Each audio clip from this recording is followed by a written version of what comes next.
आज हम पढ़ेंगे इंग्लिश लिटरेचर की एक क्लासिक नॉवेल वुदरिंग हाइट्स, जो कि एमिली ब्रॉन्टे के द्वारा लिखी गई है। तो चलिए शुरू करते हैं। एक बार लॉकवुड नाम का एक आदमी इंग्लैंड के एक गांव में थ्रस क्रॉस ग्रांच नाम का एक बड़ा सा घर किराए पर लेता है।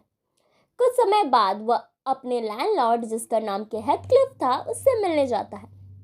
हेथक्लिफ खुद वुदरिंग हाइट्स नाम के एक घर में रहता था और हेथक्लिफ के साथ कैथी नाम की एक लड़की और हेयरटोन नाम का एक युवक भी रहता। घर के सभी लोग लॉकवुड के कुछ निराशा भरे नजर आते हैं और वहाँ कोई उसकी खास खातिरदारी भी नहीं करता। बर्फ पड़ने की वजह से लॉकवुड उस रात वहीं पर रुक जाता है, वुदरिंग हाइट्स में रुक जाता है। रात को उसे हेथक्लिफ के कमरे से बड़बड़ाने की आवाज़ आती है। हेथक्लिफ जो था वो नींद में किसी के भूत से बात कर रहा था। लॉकवुड ने उसे नींद से उठाया तो बहुत ही दुखी सा लग रहा था। इस सब से लॉकवुड को वुदरिंग हाइट्स और वहां के लोगों के प्रति काफी जिज्ञासा होने लगी। अगले दिन लॉकवुड वापस थ्रस क्रॉस ग्रंच, जिस घर को उसने किराए पर लिया था, वहां चला आता है। फिर उसने अपने हाउसकीपर, जिसका नाम की नेली था, उससे आग्रह किया कि वो उसे वुदरिंग हाइट्स के बारे में कुछ बताए और वहां की कहानी सुनाए। नेली इसके लिए मान जाती है और वो लॉकवुड को वुदरिंग हाइट्स की कहानी सुनाने लगती है। नेली कहती है कि सालों पहले वुदरिंग हाइट्स में मिस्टर अर्नसॉ अपने फैमिली के साथ रहते थे। उस समय नेली बच्ची थी और तब भी वो उनके यहाँ पर ही काम करती थी। मिस्टर अर्नसॉ के 2 बच्चे थे, एक बेटा हिंडली और उनकी एक बेटी थी जिसका नाम कैथरीन था। अब एक बार मिस्टर अर्नसॉ किसी काम से लिवरपूल जाते हैं और वापस आते समय वो अपने साथ एक अनाथ बच्चे को भी लेकर के आते हैं, जिसका कि नाम हेथक्लिफ था। वो उस बच्चे को भी अपने बच्चे की तरह ही पालने लगते हैं। इसी बीच उनकी जो पत्नी थी, उनकी मृत्यु हो जाती है। मिस्टर अर्नसॉ का बेटा हेनली हेथक्लिफ को जरा भी पसंद नहीं करता था। कुछ समय बीतने के बाद हेनली को पढ़ने के लिए बाहर की यूनिवर्सिटी में भेज दिया जाता है और कुछ सालों बाद मिस्टर अर्नसॉ की मृत्यु हो जाती है। अब तक तीनों जो बच्चे थे, हेनली, हेथक्लिफ और कैथरीन, ये तीनों बड़े हो गए रहते हैं। हेंडली भी वापस आ जाता है वुदरिंग हाइट्स, जो कि अब उसके नाम पर हो चुका था। यानी कि जो घर वुदरिंग हाइट्स था वो अब हेंडली के नाम पर हो चुका था। हेंडली जब वापस आता है तो वो वापस अपनी वाइफ फ्रांसिस के साथ आता है, जिससे कि उसने शादी कर ली थी जब वो बाहर पढ़ने गया था। तभी आते ही उसने हेथक्लिफ से अपना बदला लेना शुरू कर दिया और उसे एक मजदूर की तरह अपने खेतों में काम कराने लगा। लेकिन हिंडली की बहन जो थी कैथरीन, उसे हेथक्लिफ से कोई भी प्रॉब्लम नहीं थी। वो हेथक्लिफ को पसंद करती थी। एक दिन हेथक्लिफ और कैथरीन घूमते घूमते थ्रस क्रॉस ग्रांच पहुंचे। उस समय वहां मिस्टर लंडन अपने बच्चे एडगर और इसाबेल के साथ रहते थे, जो कि कैथरीन के उम्र की ही थी। तो यहाँ पर अभी तक हमने 2 फैमिली देखी, एक मिस्टर अर्नसॉ की फैमिली थी और अब एक न्यू फैमिली आई है, मिस्टर लंडन की फैमिली। और मिस्टर लिंटन के फैमिली में जब कैथरीन और हेथक्लिफ जाते हैं तो वहाँ पर कैथरीन को एक कुत्ता काट लेता है। मिस्टर लिंटन जो होते हैं वो उससे रिक्वेस्ट करता है कि वो यहीं पर रुक जाए, जबकि हेथक्लिफ को घर भेज दिया जाता है। कुछ दिन बाद कैथरीन ठीक होकर घर वापस आई, लेकिन अब वह एडगर की एक अच्छी दोस्त बन चुकी थी इतने दिनों में। एक दिन फ्रांसिस ने अपने बेटे हेयरटन को जन्म दिया।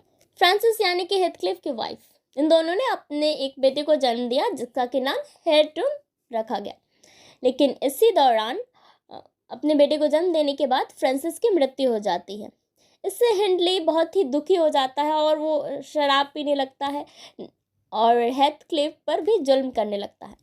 इसके बाद कैथरीन भी बहुत कंफ्यूज हो जाती है। वो नेली को बताती है कि वो हेथक्लिफ को पसंद करती है, पर वो उसके लो स्टेटस के वजह से और अपने भाई और हेथक्लिफ के बीच में जो उसके भाई हेनली और हेथक्लिफ के बीच में जो प्रॉब्लम है, उसके वजह से वो उससे शादी नहीं कर सकती और फिर वो अपनी शादी एडगर के साथ कर लेती है।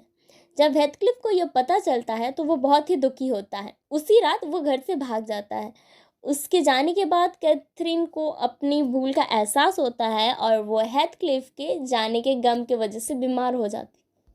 अब यहाँ पर 3 साल बाद हेथक्लिफ वापस लौट के आता है, पर इस बार हेथक्लिफ गरीब नहीं था। अब जब वो वापस लौट के आया तो उसके पास बहुत पैसे थे और वो बहुत अमीर हो चुका था। अब वो उन सब लोगों से बदला लेना चाहता था जिन्होंने उस पर अब तक जुल्म किए थे। हिंडली को शराब के साथ साथ अब जुए की भी लत लग चुकी थी।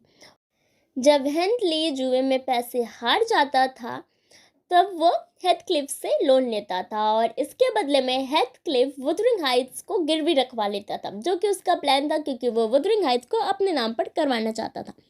कुछ समय बाद हेनली की मृत्यु हो जाती है और वुथरिंग हाइट्स हेथक्लिफ का हो जाता है। समय के साथ साथ इजाबेल, जो कि कैथरीन की ननद थी, उसकी शादी हेथक्लिफ के साथ करवा दी जाती है। लेकिन वो इजाबेल के साथ अच्छा बर्ताव नहीं करता था क्योंकि इजाबेल उसे बिल्कुल भी पसंद नहीं थी। एक दिन कैथरीन बीमार पड़ जाती है तो हेथक्लिफ उससे मिलने के लिए जाता है। वह कैथी नाम की एक लड़की को जन्म देती है और बच्ची को जन्म देने के समय ही उसकी मृत्यु हो जाती है। कैथरीन की मृत्यु के बाद हेथक्लिफ बहुत ही दुखी हो जाता है और वो कैथरीन से रिक्वेस्ट करता है कि वो मरने के बाद भी आत्मा बनकर उसके साथ हमेशा रहे, लेकिन उसे कभी छोड़कर ना जाए। इसके बाद कैथरीन की कब्र वो खुद खोदता है और उसे दफना देता है वहीं पर। ये सब देखने के बाद हेथक्लिफ की जो वाइफ थी इजाबेल, वो बहुत ही दुखी हो जाती है और वो उसे छोड़कर लंदन चली जाती है। और लंदन जाने के बाद वह एक लड़के को जन्म देती है जिसका कि नाम होता है लिंटन। तो यहाँ पर अब हेथक्लिफ और उसकी जो वाइफ थी जो उसे छोड़कर लंदन गई थी इजाबेल, उन दोनों का एक बच्चा होता है लिंटन। इसी तरह 13 साल बीत जाते हैं। नेली जो कि यह कहानी सुना रही है, अब वो थ्रस्टॉस ग्रैंज में कैथरीन, जो कि मर चुकी थी, उसकी बेटी कैथी के नर्समेड का काम करती है। कैथी अपनी माँ की तरह खूबसूरत और अपने पिता एडगर की तरह बहुत जेंटल थी। उसे वुथरिंग हाइट्स के बारे में कुछ भी नहीं पता था, लेकिन एक दिन घूमते घूमते वो वुथरिंग हाइट्स पहुँच जाती है, जहाँ की वह अपने उसके जो मामा थे हेंटली, जो कि अब मर चुके हैं, उसके बेटे हेयरटोन से मिलती है। इसके बाद वो दोनों अक्सर मिलने लगते हैं। अब एक दिन अचानक से हेथक्लिफ को ये खबर मिलती है कि उसकी जो पत्नी इजाबेल, जो कि लंदन चली गई थी, उसकी मृत्यु हो चुकी है। और अपनी माँ की मृत्यु के बाद हेथक्लिफ का जो बेटा लिंटन था, वो वापस हेथक्लिफ के पास उसके साथ रहने आ जाता है।